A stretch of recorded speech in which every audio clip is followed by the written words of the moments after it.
미와 순고 결국 뭐야? 둘이 겁나게 공통적 차이점하자. 그러니까 미문이어도 살짝 유형들이 조금 달랐어요. 오늘 본 것들이. 그냥 무조건 다 쉽다 이게 아니라 하나는 분류의 기준을 잡아줘서 해결했어야 되는 거. 이제 하나는 어떤 거? 뭐야?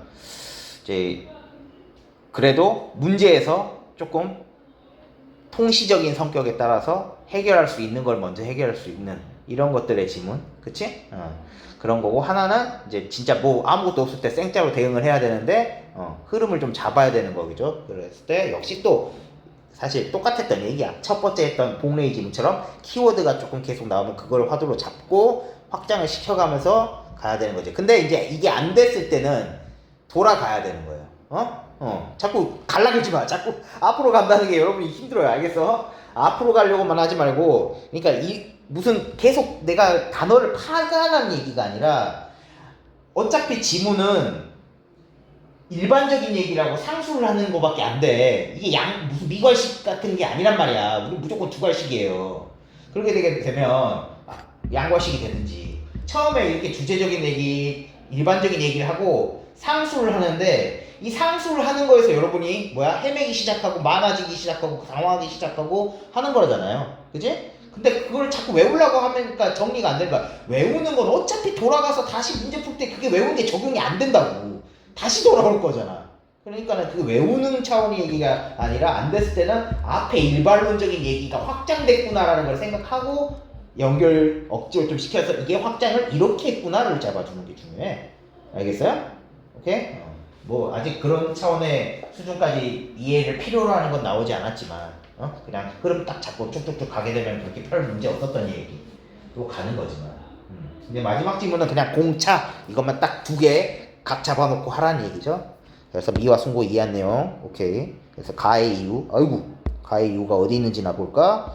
셋째네요. 그러면 이제 요 사이에서 일단 끝날 수 있는지 검토하고 안 됐으면 뒤로 가든지 이제 앞으로 가든지 사이에서 결정이 될 거거든요. 그러면 이거 가다가 흐름 잡고 이걸로 이해가 될 수 있는지 좀 보고 뒤까지 이해해보고 가는 거. 그래서 이게 우선순위가 돼야 될 것 같죠? 그치? 3번이 먼저 풀려야 될 것 같다. 그 다음에 이제 바탕으로 다 이해하라고 하는 거니까 그러면 이거 결국 또 뭐예요? 종합적으로 마지막으로 풀어야 되는 거. 문맥장인 거 가장 먼저 풀면 이제 가로막고가 되는 거고요. 5번을 풀었다는 가정하에 들어가는 거죠. 자, 봅시다. 좋아요. 미와 순고, 그 다음에 가의 이유, 이거를 잘 구분을 해주면 되겠다. 이걸 이제 우리가 해결한다는 생각을 하고 접근을 하면 되겠지? 봅시다. 헛.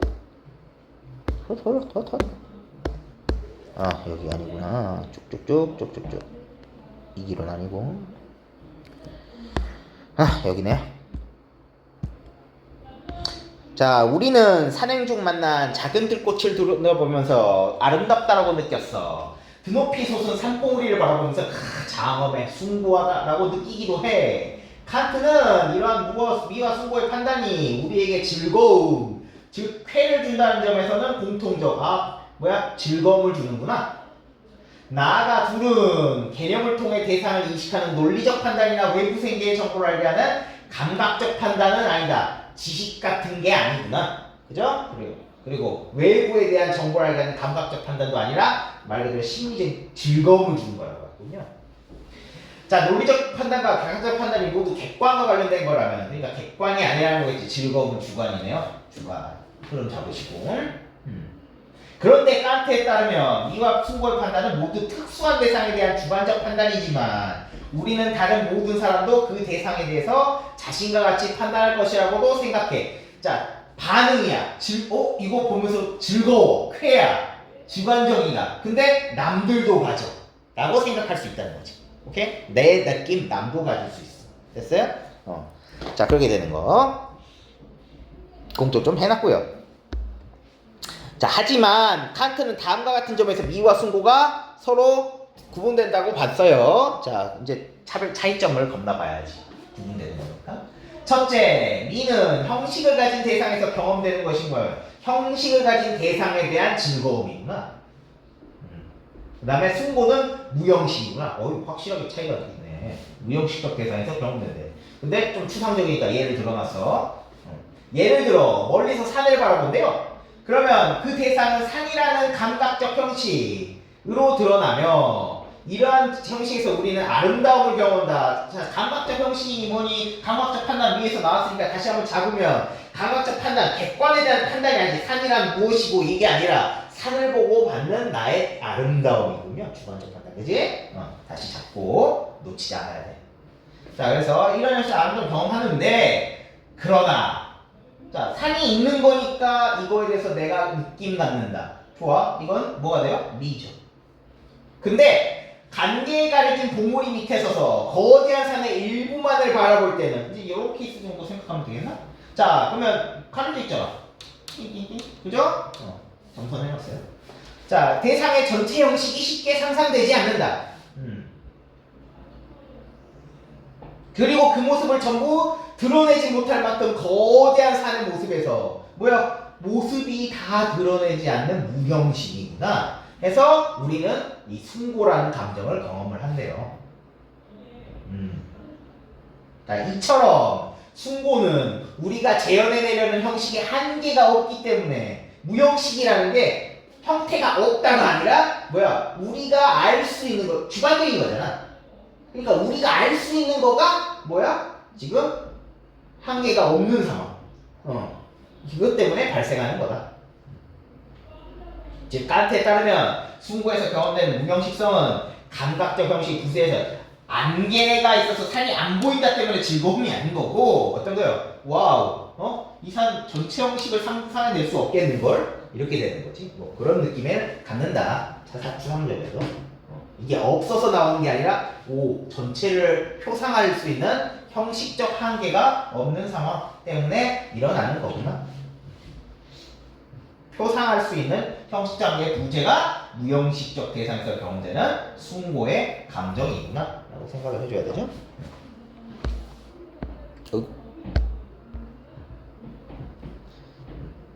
그러니까 뭐 굳이 예로 얘기하면은 뭐예요? 산 안 보여서 나 숭고야 이게 아니라 와, 저 산의 끝은 뭘까라는 궁금증 때문에 엄청난 쩌는 걸 가진다라는 거지. 굳이 얘기하자면. 자, 첫 번째, 오케이. 형식적인 거에 감각적 형식에 대한 나의 주관적 판단. 뭐야? 전체 형식을 표상할 수 있는 이 형식적 한계의 부재 때문에 경험하는 주관적인 느낌. 숭고. 둘째, 미와 숭고는 그것이 일으키는 감정이 다르다. 어떤 감정이 다른데? 칸트는 다 즐거움 아니? 미가 직접적으로 즐거움을 준다면 칸트는 뭐예요? 그러니까 자 직접적으로 즐거움을 줘? 대상이 있으니까 보고 이거죠. 근데 숭고는 불쾌쾌래. 뭐야 이 말장난 좀 멋있지 않나? 나는 감정을 유발한다고 봤다. 뭡니까? 우리가 자 어떤 거대한 대상과 대면했을 때 그것의 전체 모습을 재현해내기 위해 쓰는 과정.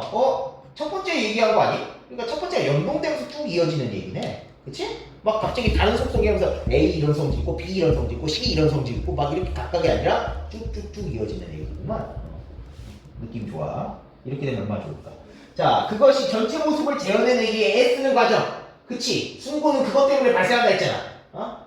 그러다가 자신의 지각 능력의 한계. 이거 주관적인 판단이니까 자신의 지각 능력의 한계에 도달하는 불쾌한 경우. 아이고 내가 아는 게 한계가 있어. 얼마나 있는 걸까? 라고 생각하는 와중에 내가 여기까지밖에 파악할 수 없다니. 1차적으로는 불쾌해. 근데 이 불쾌를 거쳐서 숭고라는 쾌의 감정을 만나게 된다. 하나로 파악해낼 수 없는 거대한 대상에 대한 압도의 경험은 1차적으로 일단 불쾌를 유발하지만 반발. 아이씨, 왜 난 알 수 없지? 이렇게 생각되다가 이걸 매개로 이끌리는데? 라는 걸 경험한다. 됐죠? 이러한 점에서 칸트는 숭고에서는 미에서 발생하는 고요한 관조라는 마음의 상태와는 다르다. 살짝 추가되는 말이다. 미는 감각적 형식이 다 있으니까 그대로 직접적으로 느끼는 거니까 그걸 보는 방식이겠네요. 그냥 응시하는 거. 뭐를? 있는 거를. 그거랑은 다른 마음의 운동이 발생한다. 이거죠. 이끌림이죠. 이끌림. 처음에는 불쾌. 아이씨, 내가 왜 어디까지 몰라. 근데 그래도 알아볼까. 이런 거겠죠. 그러다가 개쩌네. 감동. 감동이 마음의 운동이에요, 사실. 되게 별거 아닌 일이지. 셋째, 칸트는 한목적성이 미와 순고 사이의 가장 중요한 차이라고 말한다. 한목적성 별다른 얘기 같아 라고 한번 봤더니 한목적성은 대상과 판단력 사이에 적합하다라는 거.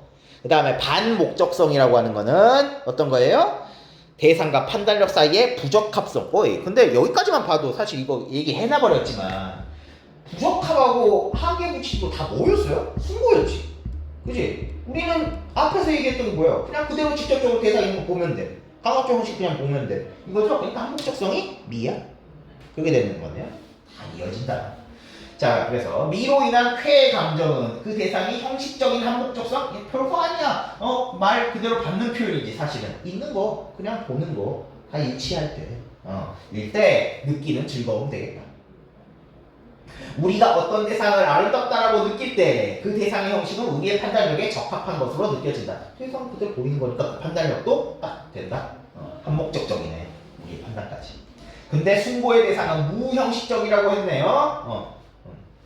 별다른 얘기가 아니었기 때문에 흐름 잡았으면 그냥 계속 이어지는 얘기.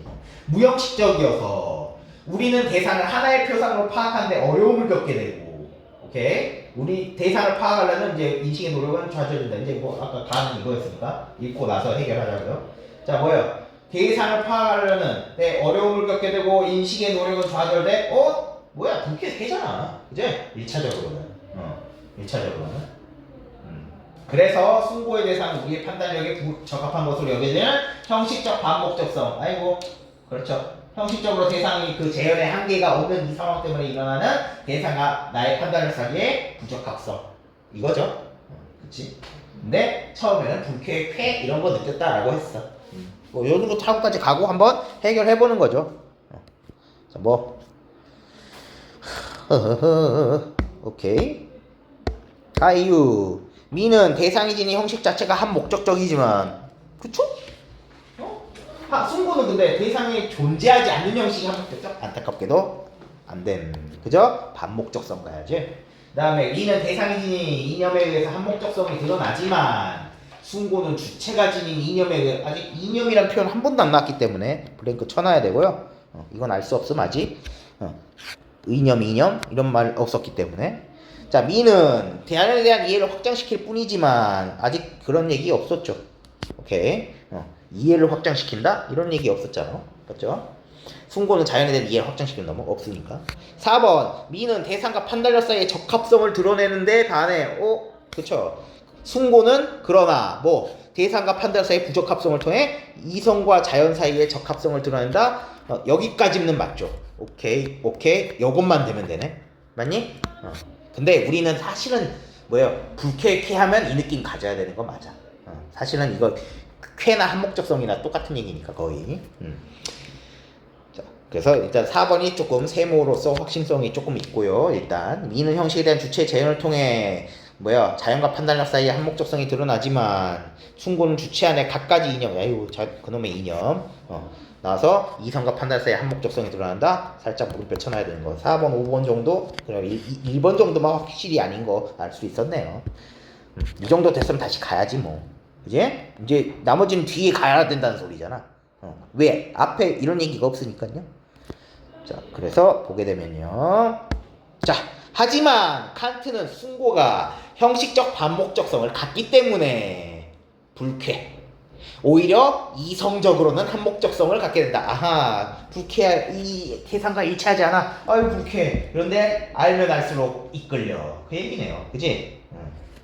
자, 그걸 이성적 한목적성을 갖게 된다. 그리고 이성적이요? 이성 얘기하는 거야. 이성적으로 이렇게 일치시키려고 노력하는 이 과정? 우리는 거대한 대상을 하나의 감정적 표상으로 재현하는 것에 실패하면서 불가능한 재현을 추동하고 있는 것이 바로 뭐의 힘이라는 것을 깨닫게 된다. 나 알려고, 처음에는 모르는데, 이러는데, 알려고 하는 나의 이 이성을 알게 되는 거지. 나를 발견하게 되는 거야. 어떻게 보면. 나의 이성의 힘. 이게 마음의 이끌림을 발생시키는 거겠구나. 이끌림이니까. 추동하고 있는 거. 이끌림이자 추동이니까. 그죠? 이게 감동. 자, 순고한 대상에서 무형식성이 표상되는 까닭은 전체에 대한 재현을 요구하는 이성의 총체성의 요구. 알고 싶어. 그러니까 알고는 싶은 거잖아. 그쵸? 그 때문이다. 따라서 칸트는 우리가 순고를 판단할 때 대상 자체가 아니라 대상에 의해 유발된 우리 자신의 숭고함을 판단하는 것이라고 봤다. 대상 자체에 대한 게 아니라 유발된 우리 자신의 이성의 이 이끌림, 이성으로서 파악하려고 하는 이 움직임을 느끼면서 우리는 좋아진다 이해하는 거 아닙니까? 형식적 반복적성 덕에 우리는 이성적 한목적성의 이름 가지고 이제 해결했으면은 답이 해결이 되는 것 같아요. 안 되죠? 그치? 이러면 안 되고 미는 자연에 대한 이해를 확장시키면 아직 없어서 그렇지만 일단 제거. 그다음에 자 숭고는 여기까지 갖고 이성과 자연 사이의 적합성. 그러면 4번 해주면 되는 거지. 그죠? 미는 형식에 대한 주체, 자연과 판단 사이에 오케이 여기까지는 됐었던 거. 숭고는 주체 안에 각가지 이념 통해서 이성적 판단력. 다양한 얘기 아직 안 했죠. 그치? 확신이 나왔기 때문에 이렇게 해줬으면 상관없지 않겠습니까? 자 가게 되는 거고요. 오케이. 즉 어딨니? 우리 어디까지 갔냐? 즉 대상의 아름다운 근거는 대상 자체를 찾을 수 있지만 대상에 대한 숭고함의 근거는 우리가 숭고를 느끼는 우리의 사고방식에서 찾아야 된다. 아 여기구나. 오케이. 찾아야 되는 거. 우리가 이성적으로 하려는 그 움직임 때문에 가야 되는 거다. 마지막으로 칸트에 따르면 숭고는 미와 달리 우리에게 자연의 개념을 확장시키지는 않는다. 그러면 미와 달리니까 자연의 개념을 확장시키는 게 미네요. 그래서 해결이 됐던 거야. 다시 돌아가 보면 우리에게 자연의 개념을 확장시키진 않아. 자연의 미는 탐목적적으로 자연을 이해할 수 있다는 점에서 자연에 관한 깊은 탐구로 우리를 이끈다. 미는 그렇다는 거죠. 반면 숭고는 우리라는 이성적 존재와 이성 가진 놈이었잖아. 우리는 자연 사이의 연결, 이성적 한목적성이네요. 그것을 드러내는데 기여한다. 숭고는 광대한 자연의 표상을 통해서 우리의 마음이 감정을 떠나 오케이 이성에 몰두하도록 자극해주는 그런 작용을 하는구나. 사실 있는 얘기. 있는 얘기. 이런 점에서 칸트는 숭고의 체험이 우리를 형이상학적 이념의 세계로 이끄는 것이구나 라고 얘기는 했습니다. 그쵸? 숭고 미 공통점만 딱 얘기한 다음에 차이점만 드르륵 가고 있네요. 드르륵 이렇게 갔던 글 됐고요. 자 그러게 되고 자 3분 마지막 보게 되면 자 자연에 대한 이해를 확장시킬 뿐이지만 숭고는 자연에 대한 이해를 확장시키는 것을 넘어 자 그것에 대한 깊은 탐구? 이성이죠. 이성. 이성과 자연의 이런 관계에 대해서 이렇게 얘기해야지. 그치? 그 다음에 오케이 됐고요. 각가지 이념 얘기는 결국 없었네. 그냥 다 이념 이런 거 하나로만 제시됐죠.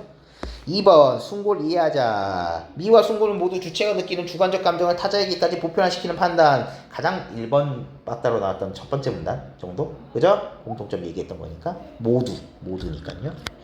자 미와 숭고는 모두 개념을 통한 인식이나 감각을 통한 지각과는 구분되는 주관적 판단이다. 모두라고 얘기했던 요 부분 가지고 생각을 해보면 공통점 부분을 갔었으면 되는 거고 생각해보면 맞죠? 주관적인 판단이니까 객관적 무슨 판단이 아니라 주관적 판단이라 했잖아. 자 3번 미는 직접적으로 즐거움을 유발하지만 숭고는 불쾌를 매겨서 간접적으로 즐거움 유발. 그쵸? 직접적으로 대상이 있으니까 즐거움. 근데 얘는 불쾌한 거 일단 필터링 거치고 알아가야 돼. 알아가고 싶어. 알다 보니까 이성의 힘을 발견해. 이런 얘기였죠. 자 그리고 4번 감각적 인식이 존재하는 대상. 숭고는 감각적 인식이 부재하는 대상에게 경험되다. 형식이 부재한다는 느낌보다 표상할 수 있는 형식적 한계의 부재 때문에 일어나는 거였지. 대상이 없어서 일어나는 게 아니라 이거 어디까지 내가 알 수 있는 거야? 이런 느낌이죠. 이런 느낌. 나를 발견하는 거야. 나의 이성을 발견하는 거니까. 자 그리고 5번 미에서 느껴진 감정은 대상에 대한 관조를 통해 느껴진 마음의 상태. 그쵸? 그냥 대상 있는 거 응시하면 된다 했어. 숭고에서 느껴진 감정은 갬동한다 됐고요. 다음 4번 칸트는 크다는 것과 크기를 구별하네요. 에이 딱 봐도 이제 미랑 이런 거 구분하라는 거 아닙니까? 숭고. 자 크기는 다른 척도 없이도 대상 그 자체로부터 객관적으로 규정된다. 자 객관적인 건 뭐였어? 감각적 판단. 제일 처음에 나왔던 거. 그지? 그러니까 미도 숭고도 아닌 거. 그러니까 크기는 미나 숭고는 될 수 없는 거. 크다는 것은 그렇지가 않더라. 예를 들어 저 사물의 크기가 1m라는 건 다른 대상과의 비교 없이 규정되는 객관적인 거라 그랬어. 근데 저 사물은 크다라는 판단은 크다는 것, 그 사물보다 크기가 다른 작은 사물들을 전제를 해야 된다. 칸트에 따르면 이는 비교 대상을 요구하는 상대적 판단으로 그 대상의 크기에 대한 인식이 아닌 주관적인 느낌을 표현한 것인 동시에 다른 사람도 크겠지라고 판단한대. 그러니까는 크기가 뭐가 돼요? 미 혹은 숭고야. 크다는 것이 이제 미 또는 숭고가 돼야 되죠. 합친 표현. 칸트는 그래서 저 사물은 크다는 판단에서 크다는 것을 또 다시 나눴대. 상대적으로 큰 거. 자연에 대한 다른 거에 대한 이해 확장. 뭐였어요? 미죠? 그 다음에 절대적으로 큰 거로 구분하자. 숭고는 이쯤으로 가야지. 이때 상대적으로 큰 것은 다른 것과의 비교를 전제한 것이지만 절대적으로 큰 것에 대해 판단 주체는 그 비교 대상을 자신 밖에서 찾을 수 없는 절대성. 뭐 이제 우리로 치면 이성이지. 맞니? 발견하게 체험을 하게 된다. 자, 기억과 니은이 판단된 대상에서는 숭고의 체험이 유발될 수 없다. 상대적으로 큰 것까지. 오케이. 1번 너무 좋죠? 자, 그 다음에 2번. 니은이나 디귿이란 판단을 했다면 그러한 판단은 반성적 판단이다. 그쵸? 나쁘지 않지. 니은이나 디귿이라는 거는 뭐야? 미와 숭고는 모두가 갖는 거 아님? 하고 보편적으로까지 된다 그랬죠? 니은과 달리 디귿으로부터 느껴지는 감정은 숭고는 뭐야? 그 대상에 대한 이해의 수준을 높이는 게 아니라 이성과 이거의 관계에 대한 이해 수준을 높이는 거죠. 그래서 이념의 세계를 우리 이끈다 했어. 한목. 그 다음에 기억 니은과 달리 디귿의 전체 형식을 재현해낼 수 없기 때문에 디귿에 대해 판단 주체는 지각 능력의 한계를 경험하는 이제 불쾌 혹은 형식적 반목적성 뭐 이런 거 갖는 거죠. 근데 쾌 혹은 이성적 한목적성 갖게 되는 거지. 그걸 통해서. 그래서 숭고함 자각하는 제기가 된다. 이렇게 끝나는 거고요. 그 다음에 마지막 1번 하고 가면 되겠어. 철학적 개념의 지식된 시제적 배경 어디 있는데? 없고요. 그 다음에 2번 철학적 문제를 아니고 그 다음에 가능성과 한계도 아니고요. 주관적 판단의 개념을 제시하고 여기까지는 좋다. 근데 비합리적 감정을 분류했다? 아니죠. 무슨 감정 합리적 이성과 그냥 우리의 이성의 발견 뭐 이런 거에서 숭고를 그 두 개를 구분한 거지 뭐. 감정을 분류한 게 아니라. 이거 그리고 뭐예요? 아무리 이성해도 일단 애초에 미와 숭고는 주관적 판단 아니었어요? 주관적인 건데 어떻게 그 아름다움의 감정 비합리라고 이렇게 할 수 있겠어요? 말이 안 되는 얘기예요. 4번 감정의 종류 열거 안 되고 긍정적 기능과 부정적 기능을 분석하고 있다. 특정 철자의 견해에 따라 대상에 대한 두 가지 판단 비교 좋고요. 그래서 철학적 의미 설명한다. 양자의 차이. 5번이 정답 됐죠. 그렇게 우리가 각가지 인문 속도나 정확성의 판단과 이런 것들을 좀 위해서 좀 거쳐가야 되는 스텝 가장 기본적인 것들을 좀 알려주는 그런 지문들을 좀 봤습니다. 다음 주에는 사회 하도록